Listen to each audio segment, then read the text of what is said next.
बहुत दिन पर गोटे खुशी खबर जे पुष्पा 2 आज रिलीज होती बहुत बढ़िया क्रेज अच्छी पुष्पा 2 फिल्म भी बहुत बढ़िया है।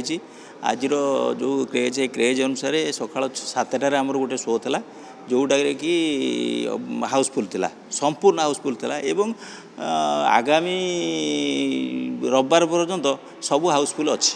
टिकेट रेट 550 450 350 एवं 250 यही हिसाब से अच्छी। फिल्म बहुत लंबा फिल्म ड्यूरेशन 3.5 घंटा कहले अत्युक्ति हेब नहीं किंतु कौन सी गोटा से